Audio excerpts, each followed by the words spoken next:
Welcome to the Purpose Geek channel. My name is Teriro, and in today's video I'll be talking to you about the topic of motivation. If you haven't, I know some of you have heard the common theories who talk about motivation, like Maslow and Heinsberg. Heinsberg talks about people who like being rewarded, or like in terms of money or gifts or something for them to be motivated. And then Maslow goes through a hierarchy of needs. So things people need, the basic ones being about being in safe housing, having food, and your warm clothes and safety. And then you go up this hierarchy of needs until you become self-actualized. Today I'm looking at this topic in a different angle. I'm talking about the two types of motivation, which are called, there's the positive type of motivation and there's a negative type of motivation. The positive type of motivation is the one that encourages you to want to do something where you will, something worthwhile and constructive to your life. And the second type is the negative bit, which is something destructive. So for example, we'll start off with the positive type. Positive motivation is something that builds your strengths, maybe. So for example, becoming a good typist, or you want to become fit and have muscles and perks for a guy, or have stamina as a woman.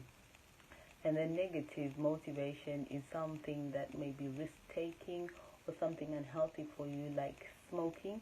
You do that as a habit, but it motivates you because out there in the world, I have a colleague of mine who I've asked him before that, why do you smoke? And he says, smoking calms me down.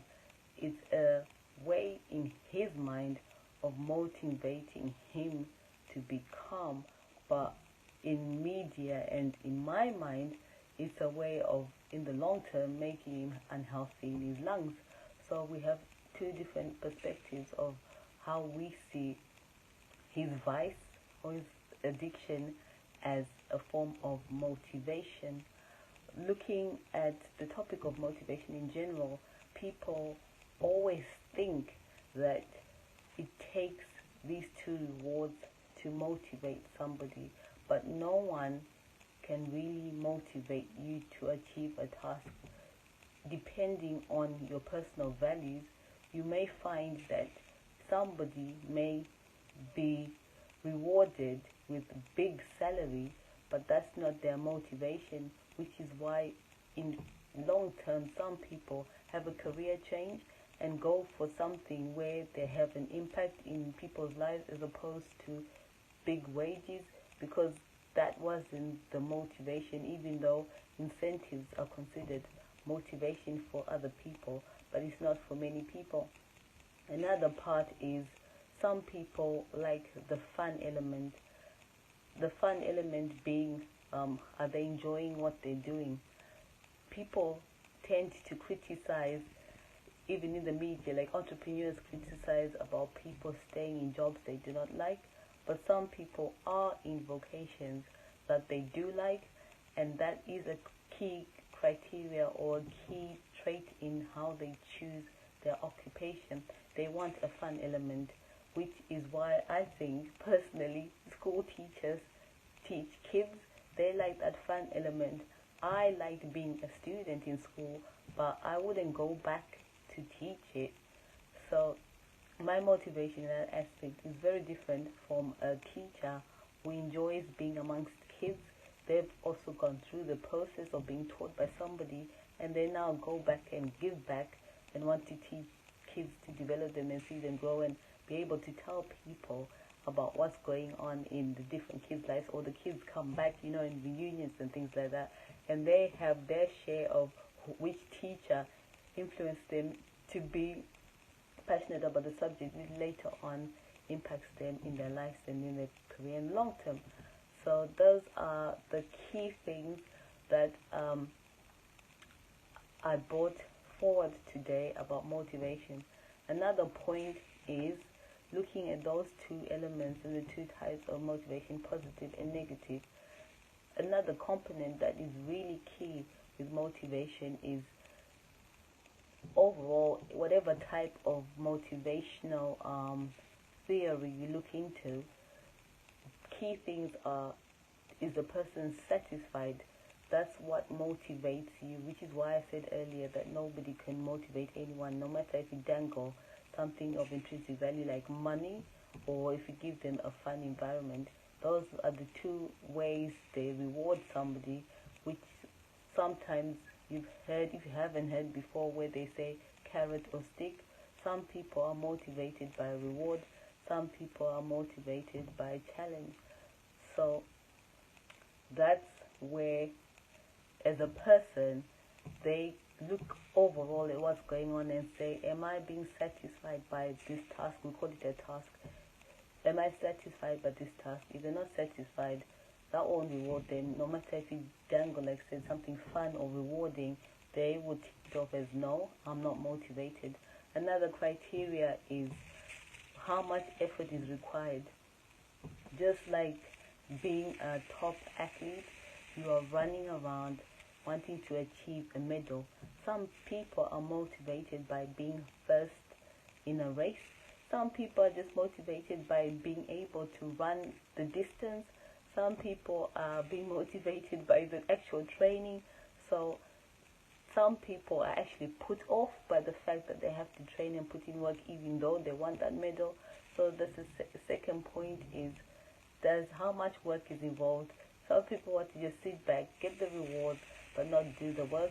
So that's another way of looking into motivation. So does it satisfy my need as an individual? Do I feel like it's going to be too much work? Or does it fulfill a personal need of myself? For those, when we were young, just speaking from personal experience, when I chose to work, my goal was to get money to be able to splash out on things I enjoyed. So my motivation was just to earn money because it was starting from a point of zero. But now, when you think about it, I think, okay, now I would like to have some personal freedom, choice to travel, and to do things I like outside work. I do want the money, but I would like to have time to do other things outside work. So, the third thing is, does it fulfill my needs, my personal needs? Will it fulfill your personal needs in terms of motivation? Because you know that effort will be involved.